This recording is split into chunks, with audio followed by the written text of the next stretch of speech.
Buenos días, pueblo peruano. Comienzo no con un eslogan filosófico ni con entendidos en temas jurídicos, sino lo que dice el mismo pueblo.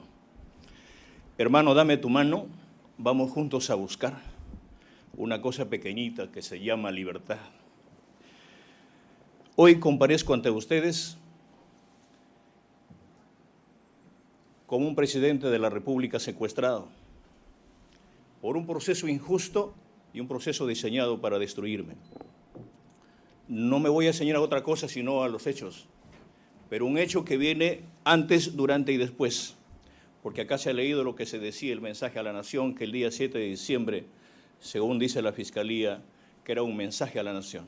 Y yo lo dije el 4 de marzo, que es un clamor popular trasladar hacia el pueblo a través de un discurso político. ¿Y por qué, señores jueces y pueblo peruano? Yo vengo del Ande, yo vengo de Puña, soy un maestro rural con 24 años de servicio en la escuela donde no hay presencia del Estado. Vengo de una familia totalmente humilde, una familia trabajadora, como lo son miles y millones de compatriotas, donde no tienen una voz y nunca lo han tenido. Vengo de allá del aula, de la escuela de Carvalho, en una escuelita muy lejana en la provincia de Cutervo, al lado del Marañón. Vengo de aquella escuela de Chumar, donde es un potencial productivo. Vengo de Puña, de aquella escuela donde me forjé. Y ahí en las aulas encontré muchos niños, que incluso uno de ellos fue mi sombra siendo presidente de la República. Y ahí en esa aula encontré muchos ejemplos y encontré también muchos maestros preocupados por la situación real del país. ¿Por qué? Porque hemos encontrado a los hijos del pueblo con la misma mochila, la misma ropa. Hemos encontrado en el aula a aquellos niños que solamente se alimentan con un tamal calentado y un camote asado.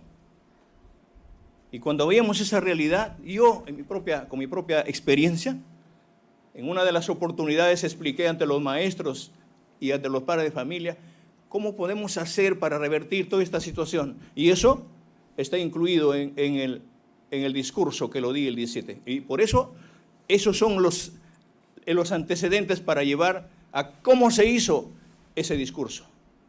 Yo no entiendo por qué están los señores, ¿qué hacen acá? En la realidad nacional educativa, vi que cuando 20 alumnos se matriculan en la primaria y apenas 15 alumnos terminan. De los 15 que terminan la primaria, 10 van, o los 15 van a la secundaria. De los 15 que terminan, de los 15 que ingresan, 10 concluyen la secundaria. Y de ellos, solamente 3 o 4 pueden ir a una academia y pueden ingresar a la universidad o a un centro tecnológico o a un centro técnico. Y de los 20, solamente 1 puede tener un título a nombre de la nación y que cuando va a tocar una oportunidad laboral resulta siendo taxista, que cuando profesionalmente es ingeniero, es maestro, es abogado, es un profesional. Y los 19, ¿dónde quedan? Frustrados, abandonan su familia, abandonan su casa y van a Lima, van a Trujillo, van a Arequipa, a las grandes ciudades a formar los grandes cinturones de pobreza, en busca de trabajo, en busca de oportunidades, en busca de una universidad. Y cuando no los hallan, son víctimas de la delincuencia, víctimas de toda cosa. El problema de la delincuencia en el país no es un problema que hay que sacar un patrullero, hay que sacar al ejército, es un problema estructural, es un problema de voluntad política. Los habla un presidente de la República, señores jueces. Y no solamente el problema educativo, el problema de los niños, el problema de los jóvenes. Acompañé a los ronderos, yo vengo de la cuna de las rondas campesinas, de Chota, de Cuyumalca, del centro poblado. Acompañado a mis ronderos, que mis propios padres de familia eran ronderos y he rondado con ellos. He tenido la suerte de quitarme el libro a un lado los viernes en la noche a partir de las 8 de la noche, durante toda la semana y rondar con mis padres de familia. Usted va, señores magistrados, a Chota, a mi pueblo, dejen su carro, dejen su moto ahí la van a encontrar. No necesitan un policía para que la cuide. Esas son las verdaderas autodefensas que asumimos. Y cuando hemos salido a combatir no solamente la delincuencia, el abigeato, hemos luchado con los padres de familia, defendiendo el agua, defendiendo los páramos, defendiendo los colchones acuíferos, defendiendo el medio ambiente, como en Cajamarca. Y producto de esas luchas, para ser escuchados, hemos tenido que ir al camino, a la carretera, para ser escuchados. Y cuando hemos gritado que se respete la vida, que se respete la educación, que se respete tantas cosas, ¿qué nos han dicho las autoridades? Terruco, comunista, delincuente, ignorante. Estoy acá no porque me juzgan por haber cometido actos delictivos, sino me juzgan por mis orígenes, por mi sombrero. ¿Cuánto me hubiese gustado? Y estoy seguro que ustedes me hubiesen prohibido entrar con mi sombrero el día de hoy. Y quise venir desde el 4 de marzo. Pero eso es parte de mis usos y costumbres, de mi vestimenta. Pero gracias a ellos, señores jueces, hay cosas antagónicas que me han llevado a una lucha desde la calle con los maestros. ¿Sabe por qué? Porque vengo de la región Cajamarca, una región eminentemente minera, que le ha puesto los manteles y le ha parado la olla a este país toda la vida. Vengo de esa región que históricamente desde la conquista, Atahualpa para su rescate, no hay otro lugar en el mundo, sino que en Cajamarca, que se haya pagado el precio más caro de la libertad. 2 cuartos de plata y 1 de oro, y nunca tuvo libertad. Y conmigo no descarto esa posibilidad. Cuando hemos hecho eso, hacía de conocimiento a las autoridades, a los gobiernos regionales: lleven esto al gobierno, lleven esto al alcalde. Nosotros hemos construido nuestra escuela haciendo nuestros propios adobes, no hay presencia del Estado. He sido partero en mi escuela. Cuando un padre de familia, un alumno se desmaya en la escuela, ¿dónde la llevas? A una posta donde apenas hay un paracetamol, pero no hay un médico. He tenido que cargar con camilla 3-4 horas al distrito. Y encuentras lo mismo. ¿Dónde está el Estado? Me culpan de un golpe de Estado tan solo por leer una hoja.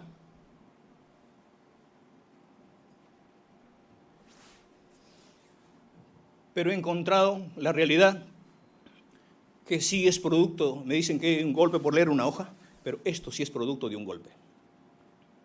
La realidad lo dice a gritos. Lo decía que vengo de Cajamarca porque es una región eminentemente minera. Y cuando vemos a los padres de familia que se van y te siembran una papa, esa planta se pudre, se cae su raíz. Te crían una oveja, se cae su lana. ¿Producto de quién? De la contaminación ambiental. Teníamos que salir a luchar. He acompañado a los paperos en el centro del Perú, de Huancayo, de Pachitea, de Huánuco. Hemos ido a sus luchas a los pueblos originarios de la selva. Cuando un pueblo originario sale a defender las tierras, las partes productivas, para mañana ya no aparece, está muerto. Hemos ido a Arequipa a defender el Valle del Tambo. Hemos ido a Piura a defender el Río Blanco, en todas las luchas. Por eso es que el pueblo me conoce. Yo recorrí el 100% de las provincias del país. Conozco al Perú por dentro. Nunca encontré a un reportero, nunca encontré a un periodista diciendo la verdad. Jamás, nunca la encontré. Pero cuando venimos a Lima a trasladar una causa y preguntábamos, ¿por qué razón es que en Cajamarca, en Piura, en nuestro pueblo donde venimos, tocamos la puerta para ver el tema educativo y te envían al director regional de educación? El problema de la agricultura, al director regional de agricultura. De minería, al director regional de minería. De turismo, igual. ¿Y dónde está la dirección regional de economía? ¿Por qué no se descentraliza la economía? Y ahí nos convencimos que no solamente en Cajamarca produce eso. Si es una región, ¿por qué eminentemente minera? ¿Por qué Cajamarca ocupa el segundo lugar en pobreza y extrema pobreza? ¿Por qué en Huancavelica, en las alturas de esta región eminentemente minera, donde de ahí viene lo que el día de hoy estamos usando, esta energía eléctrica, que viene del Mantaro, donde nace el Mantaro, a 400 metros hay familias que se alumbran con mechero? No hay luz eléctrica. ¿Por qué en el Cusco, cuando usted va a ver, y pomposamente decimos que tenemos al gas de Camisea, a 1 kilómetro, hay familias que cocinan con leña. ¿Por qué al litio se le mira a Puno? ¿Por qué? Porque había en mi gobierno exigiéndome que entregue el litio fuera del país. He acompañado a los pescadores. He acompañado a cuidar el mar que acaban de entregársela. Aquellos pescadores que luchan, meten su lancha para sacar cuidadosamente y cuidan las especies, cuando de la noche a la mañana se viene toda una embarcación y se la lleva con todo. A Puña llega solamente un pescado salado, mientras al extranjero se lleva la mejor harina de pescado. Hemos sido potencia en harina de pescado. Hemos luchado junto a los hermanos agricultores, a los estudiantes, a la clase obrera, a las amas de casa. Todos ellos son los que me eligieron como presidente. Aquellos que nunca fueron escuchados. Y cuando traje a Palacio de Gobierno toda esa causa, hice de conocimiento al gabinete. Y le decía qué hay que hacer por el país y les planteé la columna vertebral de mi gobierno. Pero aparecen ahí aquellos perdedores. En la campaña fuimos 18 candidatos. Yo inhabido, no existía, porque estaba con el pueblo, escuchando su causa. ¿Qué hay que hacer con el gobierno? Cuando paso a la segunda vuelta, ahí empieza el golpe. Yo no fui el golpista, tampoco soy golpista, no soy terrorista, soy un maestro, soy un campesino. Nos han quitado todo, nos han quitado la esperanza, nos han quitado la educación, nos han quitado la salud, lo ha demostrado la pandemia. Nos han quitado los derechos, pero también nos han quitado el miedo, señores magistrados. Señores magistrados, he sido víctima de difamaciones, de imputaciones, de terruqueos. Me han dicho ignorante, que tengo un nivel bajo. Póngame al piso si quiere, pero soy de abajo. Soy de los miles de millones de compatriotas. Y ahí empezó gracias a aquella guerra de odio, de miedo. Cuando llego a Lima, me doy cuenta que las familias en Lima no pueden tomar un desayuno si no existe un pan. Y usted va a la punta del cerro, ¿cuánto sufre una familia para tener un sol de pan en su mesa? Y cuando pregunto, ¿cuánto está un pan? 3 por un sol, 4 por un sol. Soy agricultor, nadie me va a enseñar cómo se siembra un arroz, un café, cualquier planta. Y la puedo demostrar en la selva, en la costa y en la sierra. Y cuando veo que este pan está caro, llamo a los expertos en agricultura y se propone, recuerdo lo que me dijo mi padre, hijo, tienes que impulsar la segunda reforma agraria, porque mi padre fue peón y fue una persona que fue ninguneado por un hacendado y nos quitó aquel producto cuando llegó su caporal a quitarnos cuando los choclos estaban maduros. Si bien Juan Velasco Alvarado nos lo dio la tierra a quien la trabaja, pero le faltó implementar la segunda reforma, la primera reforma agraria. Parte de ello es el sustento del pan en Lima. Y digo, ¿y por qué? ¿Cuál es el problema? ¿Por qué está caro este pan? ¿De dónde viene la harina que usted come un pan todos los días? ¿De dónde viene? Viene del extranjero, se importa. Viene de Rusia, viene de Canadá, de Estados Unidos, de Ucrania. El problema no es que esté caro la harina. El problema es que pasa por 10 manos para llegar al Perú y quien se beneficia son los grandes empresarios y el que sufre es el pueblo.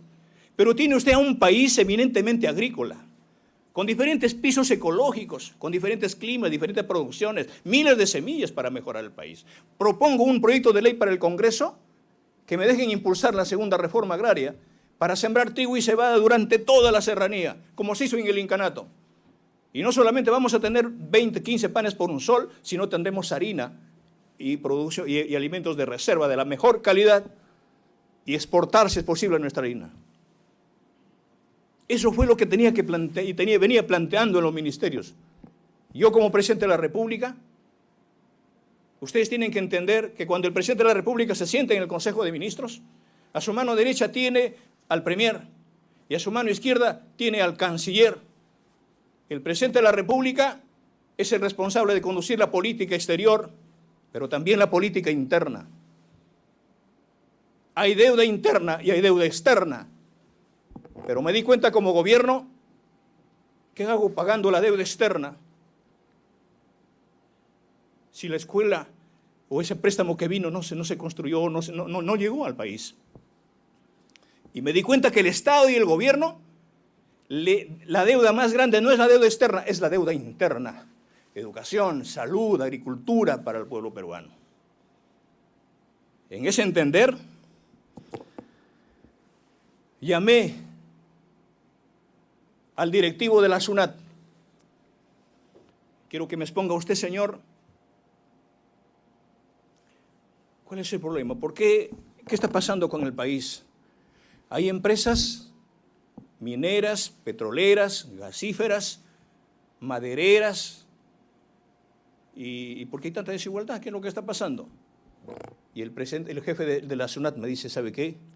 Nosotros hemos venido cobrando las grandes deudas, pero hay un poder judicial, hay fiscales que le dan la mano a las empresas y le dicen, ¿sabes qué? No te preocupes, que esas grandes deudas no vas a pagar porque hay que esperar que se hagan. Ellos son deudas viejas. Y las nuevas hay que esperar que se hagan viejas. Pero no importó. Llamé al ministro de Economía y le dije, acá no se trata de estatizar la economía, se trata de democratizarla. En ese entender, fueron aquellas empresas que miraron al país y miraron al gobierno, que no pedía para el bolsillo, no pedía para mí, no pedía para el ministro, pedía para mi pueblo. O en todo caso, que esas deudas se canjeen con obras, que se hagan puentes, que se hagan escuelas, que se hagan hospitales.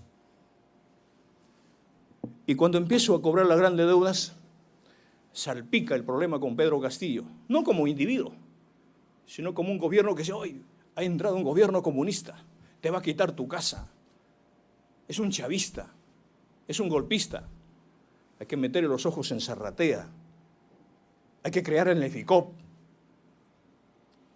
Pon el caso de Anguía, de su esposa, de su hija, de sus hermanos, el gabinete en la sombra de los niños, tantas cosas. 3 años, señores magistrados, a mí se me ha incluido por actos de corrupción. Y no me la van a encontrar porque yo no vine para eso.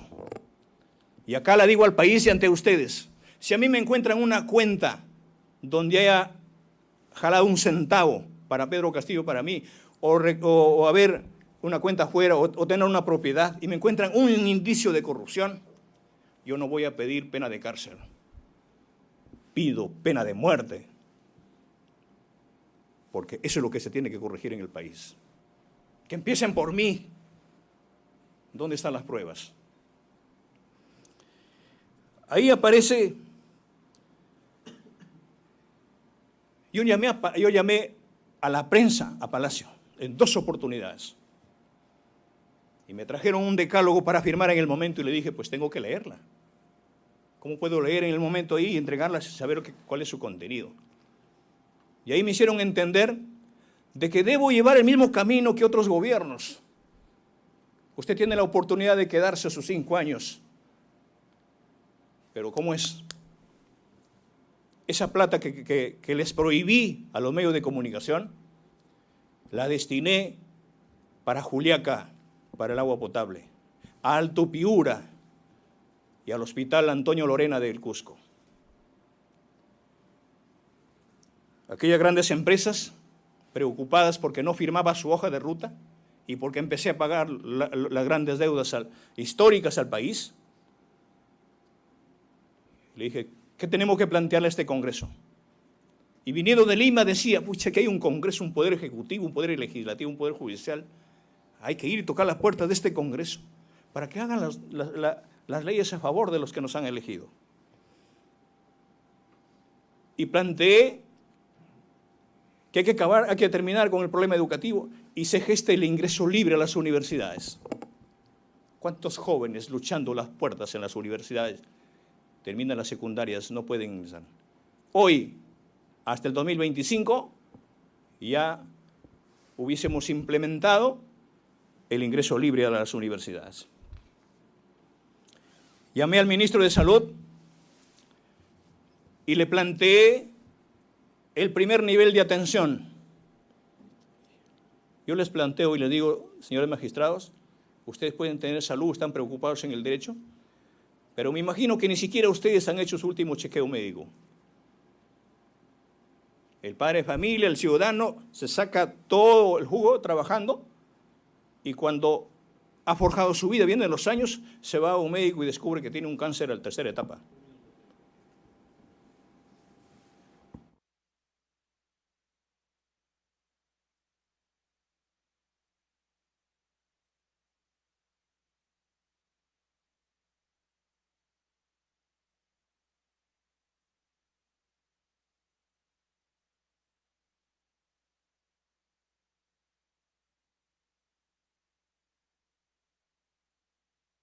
Bien, conforme se indicó y de acuerdo a lo que dispone el artículo 391, le recordamos. Hemos oído sus antecedentes, aspectos generales y son 20 minutos que van. Le pedimos, por favor, que centre su...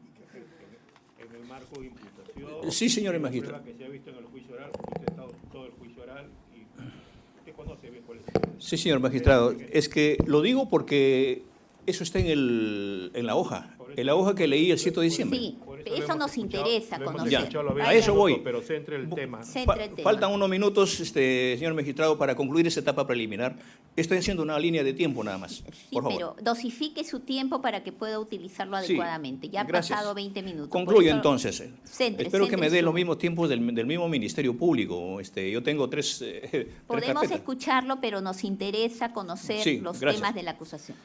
Concluye entonces esta parte donde descubro de que justamente en esta Constitución, en el artículo 62, protege a las grandes empresas. Y debatimos en el Ministerio, en el gabinete.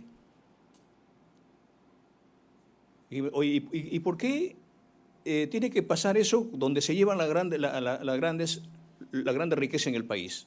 ¿A dónde se la lleva? ¿Por qué no se queda con nosotros?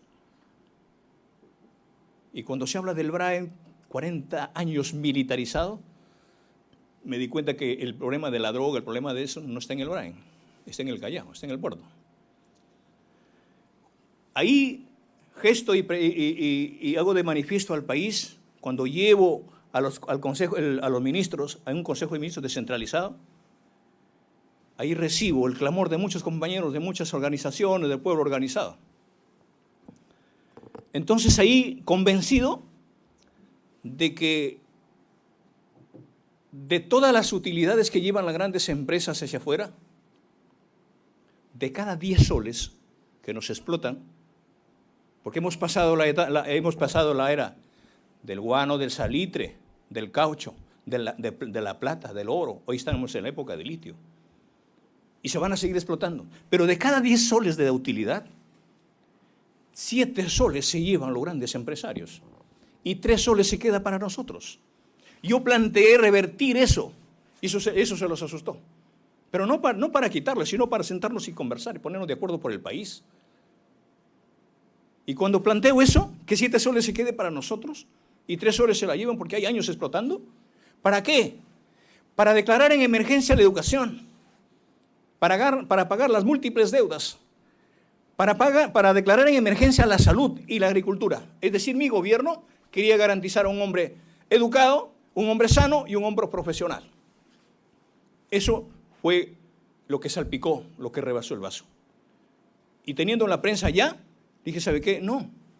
Y ahí empecé a entender también de que las grandes empresas, el grupo de comercio, son los que más deben al país, como Panamericana. ¿Cuánto va a pagar usted los 226 millones de soles que hay al país? RPP, todos los programas, todas las empresas. Salpicaron y dijeron, usted no va a llegar al 2026. Y acuérdese de nosotros. Por eso estoy acá. Producto de eso, cuando digo que hay que demostrar, invertir eso, ¿para qué? Porque creíamos que en el Perú ningún trabajador con título a nombre de la nación que le dé el Estado debe estar en la calle. Joven que termina su universidad con título, a trabajar, garantizarla. Concluye en un minuto, doctor, y paso a la parte central. Pagar la deuda externa, que no debe haber ningún empleado contratado en el país Y el problema del transporte, oye, elimínese la ATO, elimínese la SUTRAN, porque son temas que se han hecho todas estas cosas. Pero eso, 64 proyectos de ley al Congreso de la República y no se implementó. ¿Y en dónde empiezo a escuchar este tema ya? Cuando asumí el gobierno, señores magistrados, ustedes deben recordar, yo asumí el 28 de julio del año 2021. Al día siguiente se produjo un sismo en Piura. Abandoné la parada militar y fui a atender a esa población y pedí el avión presidencial. Y me dijeron, ¿sabe qué, señor presidente? El avión presidencial está fuera del país hace 3 meses en mantenimiento. Volví a pedir el avión presidencial para ir al BRAE y me dijeron, ¿sabe qué? A fines de septiembre está llegando. Cuando tenía que ir otra vez a supervisar el problema de Piura, volví a preguntarme, dije, en noviembre llega. Y cuando fui a Ayacucho a hacer mi informe de los 100 primeros días, ofrecí y dije al país, voy a vender el avión presidencial. Cuando regresé, me dijeron, me recibió uno de la FAP. ¿Qué tal? ¿Cómo está? Preocupado, presidente, por su anuncio. ¿Y qué ha pasado? ¿Usted va a vender el avión presidencial? Sí, ¿por qué? Porque no me es útil. ¿Sabe qué, señor presidente? Usted programa de cada 15 días alguna actividad. Hemos exigido que venga el avión presidencial urgente. ¿Sabe qué, señores magistrados, pueblo peruano? Nunca salió el avión presidencial al mantenimiento. Hubo una orden para que no la use.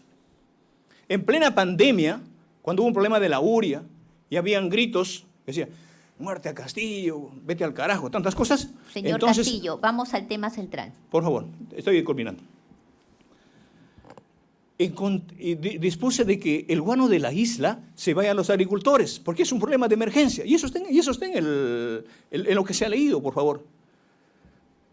Y me di con una sorpresa de que la propia Marina estaba llenando las embarcaciones chinas, robándose el guano de la isla, en vez de dar el mensaje, en vez de dar, el abono al pueblo peruano. Todas esas cosas el pueblo debe saberlas. Va a haber un momento que el pueblo sepa todos los detalles. En ese entender,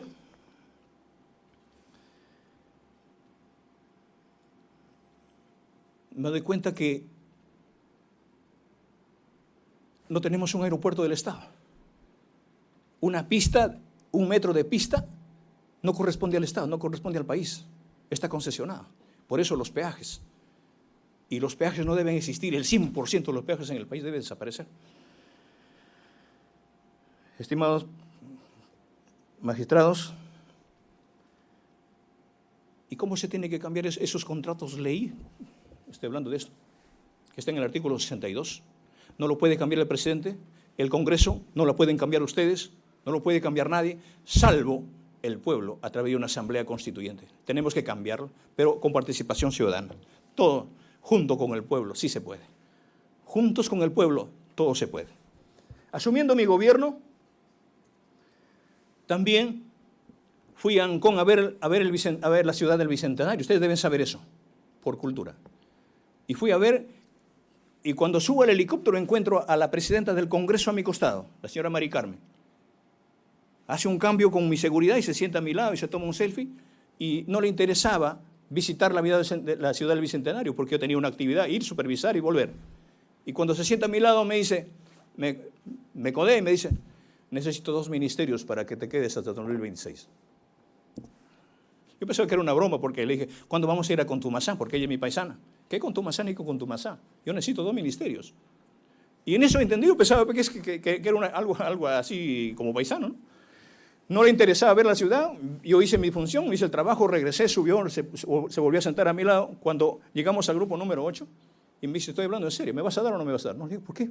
Tengo que compartir eso. Tienes que hacerlo, me dice. Tienes que compartir el gobierno.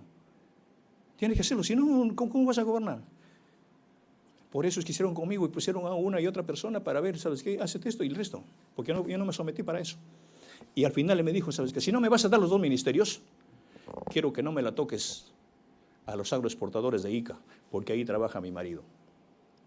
Cosas así, o sea, de frente, lejos de decir, he presentado estos proyectos de ley, tenemos que agendarla. Sí, pero nos interesa el tema central y ya se lo favor, vamos doctora, reiterando. El pueblo necesita saber, escúcheme. No, es que este no es un escenario político. Sí. Acá no es escenario político, son las realidades. Saber, doctora, le es hemos la realidad, dado más de 20 minutos. Doctor, por favor, un hito. Ya vamos 30 minutos sí. Y usted no ingresa al tema central. Ingrese, por favor. Concluyo doctora... No, ingrese al tema Sí, central. por eso, ¿me entiende? Cuando yo hago mención, a ver, de todas estas cosas, justamente para encajar cómo se elabora ese documento, pero usted no me deja participar. Todas esas cosas, cuando yo traslado al gobierno, al país, recibo folders, recibo solicitudes y recibo a través del personal. ¿Y sabe quién es el testigo que debería estar acá en todo caso? ¿Cuál ha sido mi actitud? Es el edecán. Porque el edecán personal, la persona que está al lado del presidente, sabe qué recibe, qué te da, quién viene, quién ingresa, quién no ingresa, a qué hora come el presidente, qué es lo que está haciendo.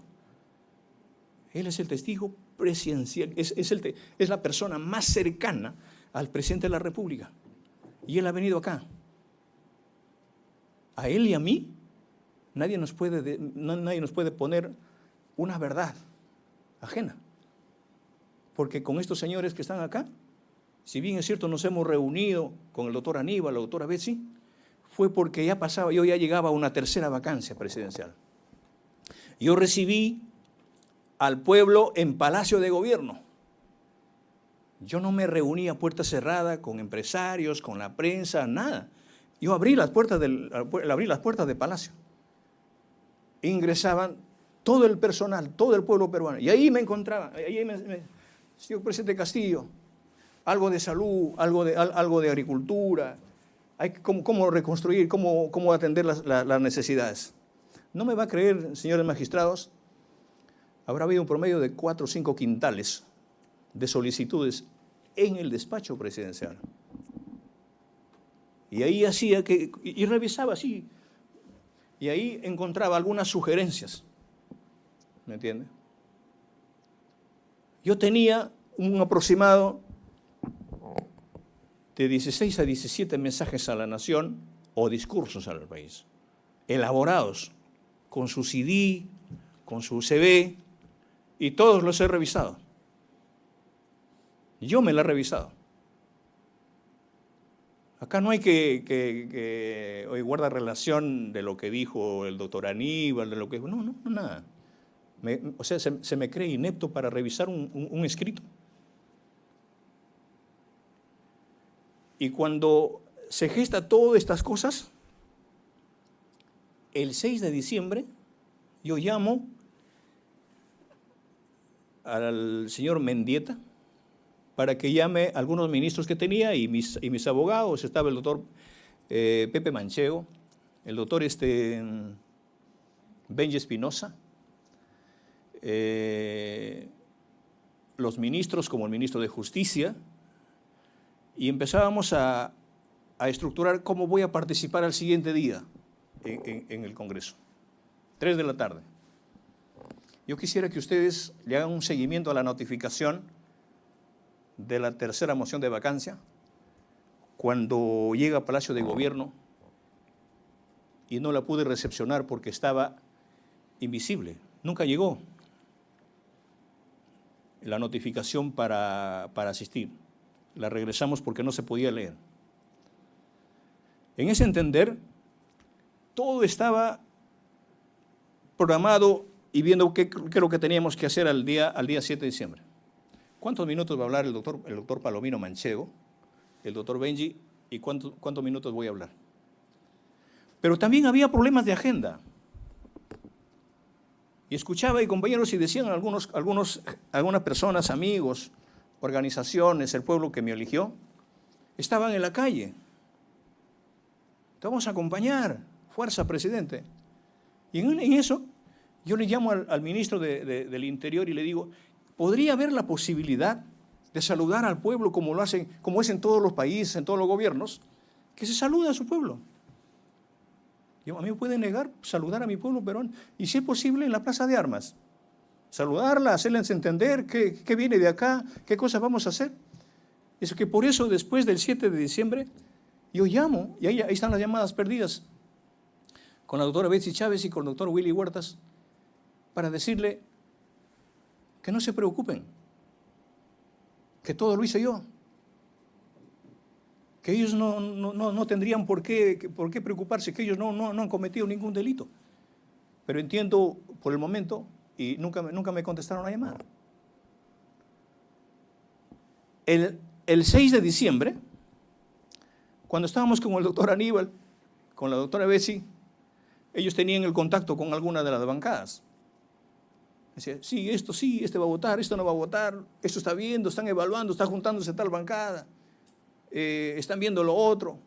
Pasaban pues horas porque habían congresistas por diferentes lugares y las bancadas no se juntaban, no se reunían para tomar una decisión, porque nosotros queríamos tomar una lectura correcta. En la mañana, cuando se dice que me alcanzó a través del edecán un sobre, se han hecho acá una serie de conjeturas concernientes a ese sobre, el mensaje.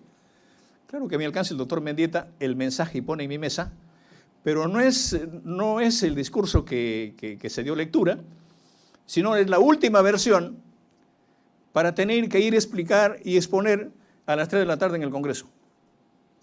Pero a las 4 de la mañana, y yo recibo un WhatsApp donde el Congreso tenía ya un tema zanjado conmigo. Y yo no los decía a los ministros, a nadie. Yo llamo a los ministros a través del mensaje de WhatsApp del Bicentenario para ir afinando temas para irnos al Congreso de la República. Y en eso yo tengo una lectura, a mí nadie me dijo, oye, hace esto, hace lo otro. Entonces ya tengo una lectura, estoy convencido de que no tenían los votos. Bueno, no tenían los votos, pero ya sabe qué, yo voy a dar una locución, un discurso político.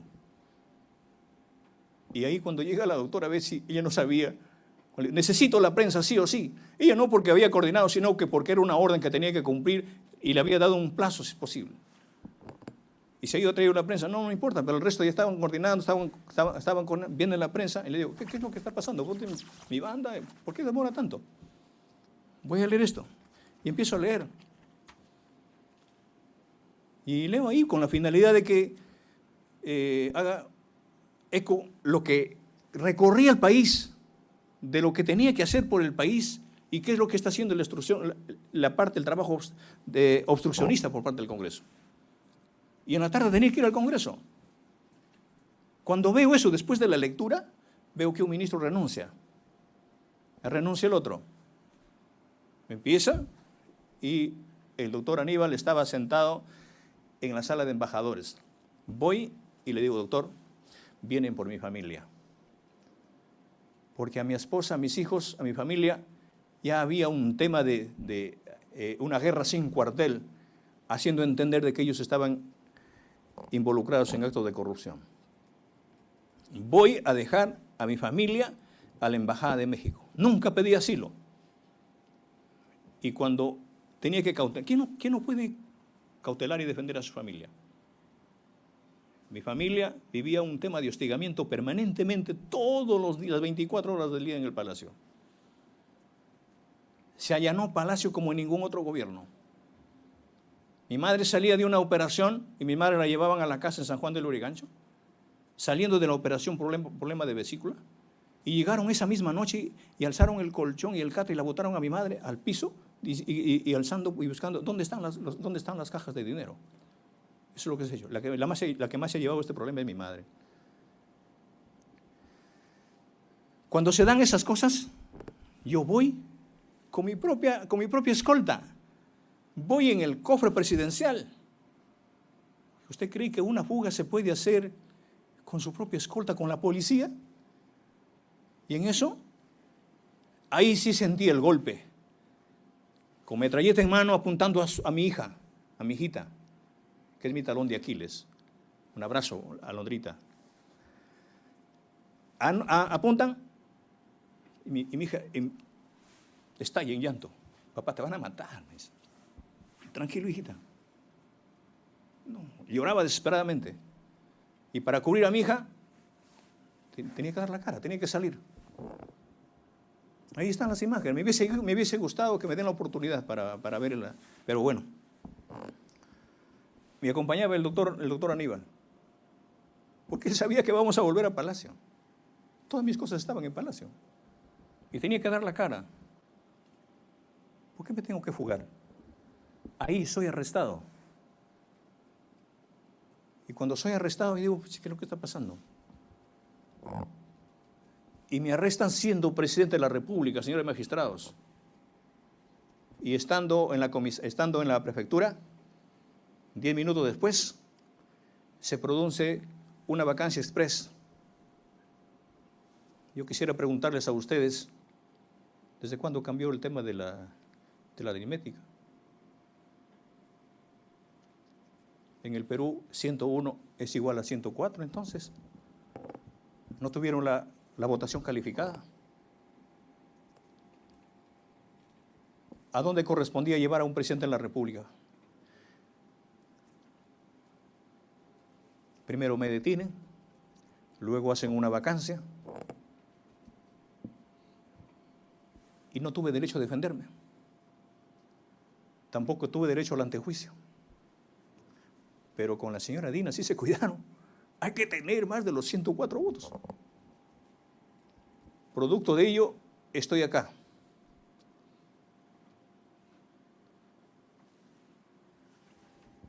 Yo al inicio, en el 4 de marzo, yo los dije a ustedes, cuando asumo y viene una fila de abogados a Barbadillo, tocando la puerta. Presidente, usted tiene derecho a la defensa, una acción de amparo, una habeas corpus, esta demanda, acá, allá, todo. Y todo era negado. Y usted, señora magistrada, al margen de cosas, yo no tengo un problema personal, nada con usted, yo le conocí en este proceso. Usted ratificó que yo tenía responsabilidad, que tenía armas en el Palacio y hay 13 resoluciones de las que me tienen preso acá. Y hoy nos hemos dado cuenta que no existe el delito de rebelión. Y ahí la prensa dice, tiene 20 abogados, 40 abogados, tiene tantos abogados. Sí, pues, al pueblo la defiende el pueblo. Yo no pagué un centavo por aquellos abogados, pero sí algunos abogados que vienen del interior del país, mi familia preocupada para cubrir algunos gastos de pasaje, algunas copias, mi familia se ha visto obligada en hacer algunas actividades. Yo los agradezco a ellos. Y cuando presento todas estas demandas, veo que no es un tema legal, no es un tema jurídico, es un tema político. Ustedes me escucharon el 4 de marzo. Y cuando veo que en todo este recorrido, por más abogado que tenía que traer a esta sala, me di cuenta de que ustedes ya tenían una consigna. ¿De qué me sirve traer a un abogado entonces o gastar o pedir el servicio de un abogado si todo está cantado?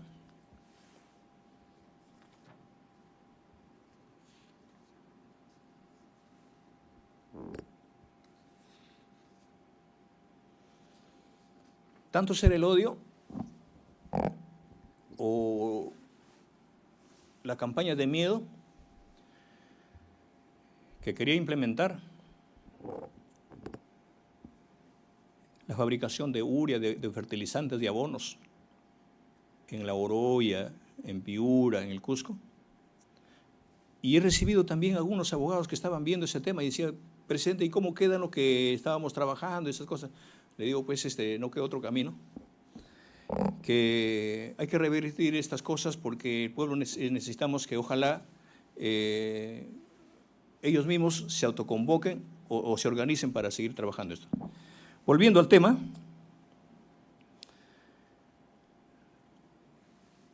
cuando ya me trasladan o soy detenido en la prefectura y me trasladan en la noche como un delincuente a Barbadillo y veo de que los congresistas, el Congreso pues aplaudía, ¿no?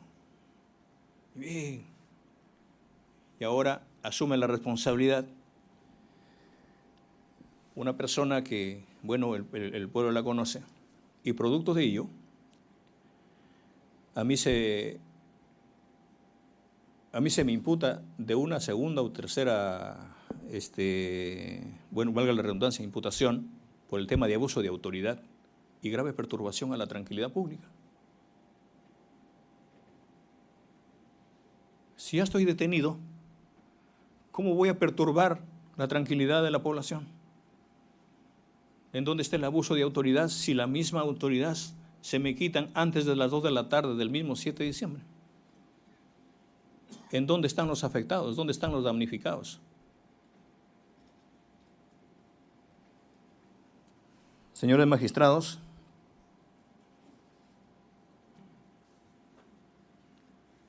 yo no vengo acá a pedir absolución. Yo no vengo a pedir clemencia ni simpatías. Vengo a exigir justicia. Ustedes están juzgando a un hombre político, a un presidente de la República, y detrás de ustedes hay una familia. Son académicos, son magistrados, están enseñando lo que es el derecho, pero estoy seguro también de que su entorno o los que le siguen a ustedes, también hay una situación de que la historia nos juzgue. Hagan lo correcto. Pero el hecho de continuar en un escenario dándole derechos a la población, eso no nos van a quitar. Eso no vamos a mediar esta situación. Yo reitero, ¿qué hacen estos señores acá? Que nada tuvieron que hacer, nada tuvieron que ver con esta responsabilidad, que es netamente mía. A mí me han pedido que me identifique. Señores, yo decía acá, José Pedro Castillo, junto con el pueblo.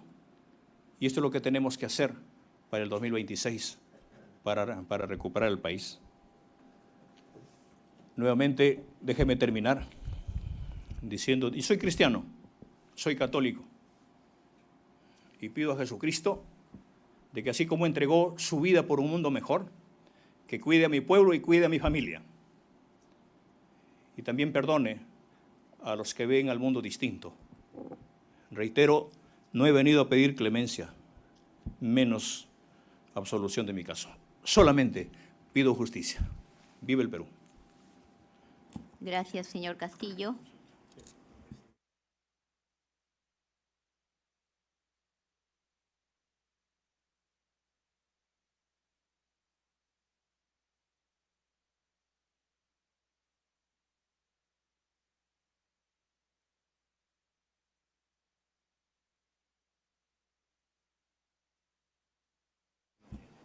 Bien, con esto ha quedado cerrado el debate. Culmina esta sesión de audiencia y la continuación es el día jueves 27 de noviembre, 9 de la mañana, con los apercibimientos que corresponden.